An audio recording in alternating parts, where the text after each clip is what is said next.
Ladies and gentlemen, so we see the Zimbabwe anti-corruption guys want to turn the man of cloth, Walter Magaya, from a man of wearing cuffs worn on actual clothes to hand cuffs.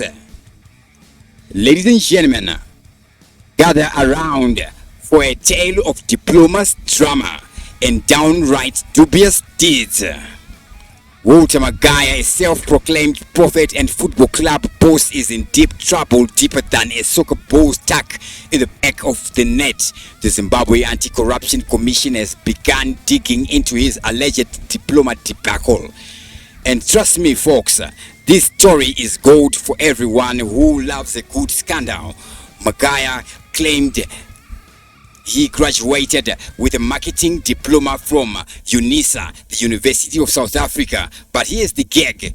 UNISA say they have never seen this guy in their system, not as a student, not as a graduate. Heck, not even in their cafeteria grabbling a sandwich. It's like claiming you're Batman, but forgetting to buy the cape. The diploma drama unfolds. ZACC, Zimbabwe Anti-Corruption Commission, isn't just nibbling around the edges here. They are biting down harder. They have asked the Zimbabwe Football Association, ZIFA, for every document that Magaya submitted while trying to run for president of their executive committee. They've also hit up the Judicial Service Commission to review court records from Magaya's challenge against ZIFA. You know, because nothing screams I am innocent like doubling down on a fake diploma.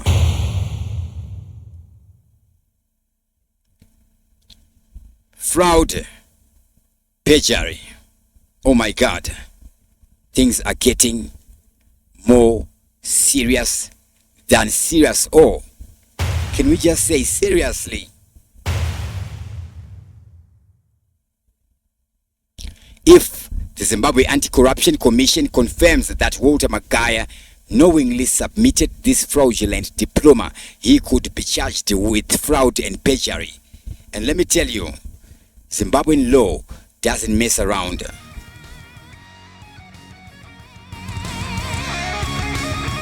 Fraud alone could land him behind bars for up to 35 years. That's longer than some people keep their gym memberships. It means he will be in prison longer than some of his prophecies would take to come true. And we see there's a clap back from the UNISA. UNISA didn't hold back either. What did the UNISA say there? They said, and I'm paraphrasing here, we don't know this guy. Any certificate he claims to have from us is faker than a $3 bill. Ouch. That's gonna sting more than stepping on Lego barefooted. Magaya's defense. Monopoly logic. Magaya argued that his diploma was equivalent to the 5 O-level qualifications required for ZIFA leadership. But come on, when your diploma is faker than my New Year's resolutions, then there's a problem. That's like saying you're qualified to run a country because you once won at Monopoly without even passing go. Talking of running a country, we see in Zimbabwe, for you to become a president, you don't require 5 O-levels. For you to become a member of parliament, you don't require 5 ordinary levels. Now, we see the ZIFA Congress unanimously adopted a new constitution that mandates all presidential candidates and their deputies to hold a minimum of 5 ordinary level passes. This decision will be made during an annual general meeting in October 2024, which aimed to enhance governance accountability within organization as it prepares for the upcoming elections in January 2025, which we see being held. Then there's criticism on all this. Yes, there is exclusion of players, inequality in this leadership criteria. Like this is about soccer, about playing the actual ball. It's not about playing ball requiring 5 ordinary level qualifications. 5 ordinary levels, 5 O levels in itself is not a qualification. Like when one gets 5 O level, now they can go for actual training, actual industrial training, vocational training, professional training, wherever they want to be going after the ordinary level. But now, for one to be a president of Zimbabwe Football Association, which is just an organization, just like any other organization like Zimbabwe National Liberation War Veterans Association, Zimura, Zimbabwe Music Rights Association, anybody can start their own association and register their own association. And then these guys come say, we want 5 O levels because they want to be removing some prospectus candidates from running for the presidency of ZIFA. Now, want to be a leader, the skills are not trained in any academic school.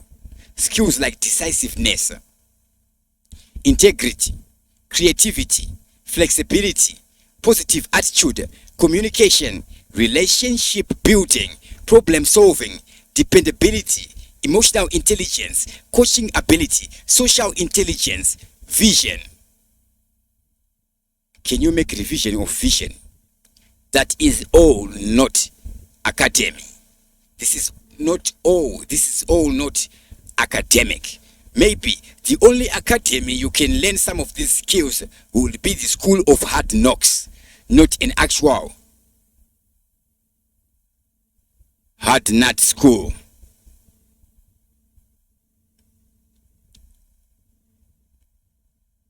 Lessons learned or not.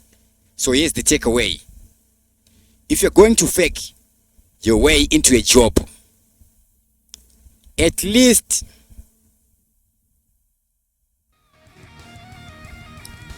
pick a school that doesn't have an online verification system. That will be fake doctorate 101. Or better yet, just don't fake it at all. Because if ZACC doesn't get you, Twitter will. And trust me, social media, never forget.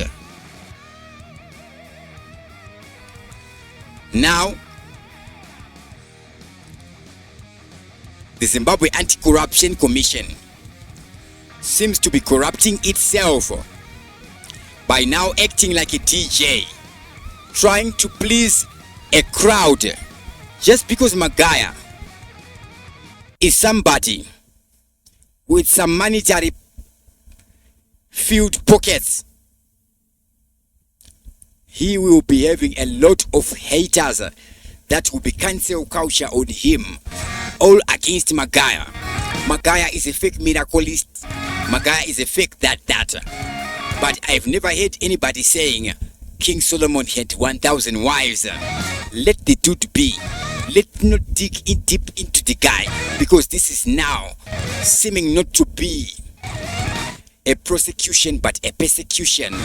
We see Magaya, many encounters where people trying to get Magaya, they'll be trying to like, yeah, right now we got you like you just got. Now this time, will Magaya get to go to the court, and will he get caught? Should he be caught, he may face up to 35 years in prison. Imagine all that 35 years. Of course, there are possible ways they can be framing his cases. It all depends on how deep they want him to sink, if that is the case. Okay, I think I make it so explicit that it sounds deeper and more than what it is. The question may be, what is it? Of course, one way seeing that it is a prophet going from holy water to hot water. That is point number 1. Point number 2, what is it really? Remember, in Zimbabwe, a person is innocent until proven guilty. Real justice should be a person is innocent unless proven guilty. Unless proven guilty. Now here we're talking of ZIFA. ZIFA is a regulated entity. It is not a jurisdictional person like Walter Magaya. Magaya is a real person. ZIFA is not a real person. So anyways, in this case, who is the complainant? Obviously, if they're going to be looking into cases like perjury, it may be crimes against the state. So all this is coming from the social media. Hence, so they cannot be using all the documents that are leaked on social media. That's why we see the Zimbabwe Anti-Corruption Commission is now requesting documents which Magaya presented in another court case. Was the other court case closed? Like as in, was it closed? Can you be using evidence from another case to another case based on the same person? Where is the balance there if it's just one person? Justice will be referring in a case study. Should he be facing the charges of perjury? He faces up to 20 years in prison if found guilty as per section 183 of the Criminal Coordination.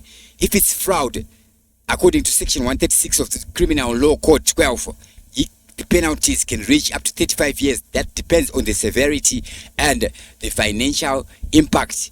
Did anybody incur any loss here? Maybe the financial impact would be getting the guys to pass this unanimous constitutional amendment at ZIFA there. That might be the only cost. Now, do we call that a cost? The cost has to be to where? To who? To the government, to the people of Zimbabwe, or any other person. Anyways, the 5 ordinary level requirements by the Zimbabwe Anti-Corruption, by ZIFA. Anyways, the guys are the same. They're just playing for the same team. Exclusion of experienced football stakeholders, the guys who would have played actual part in building the football. Former football players, former footballers, coaches may lack the required ordinary level qualifications despite having significant practical experience in football administration. This requirement could exclude highly qualified individuals who understand the game's culture and stakeholders which are not necessarily linked to formal education. We see overemphasis on academic qualification. The instance of the insistence on O-level passes places excessive importance on academic qualification credentials which may not reflect essential leadership skills like vision, decision making and communication. Many successful football leaders might not meet this educational criterion, highlighting its potential shortcomings, and then all this in all is discriminatory. This policy has impact on disenfranchised individuals from disadvantaged backgrounds who may not have had access to any education, be it quality education or the education that we do have in Zimbabwe.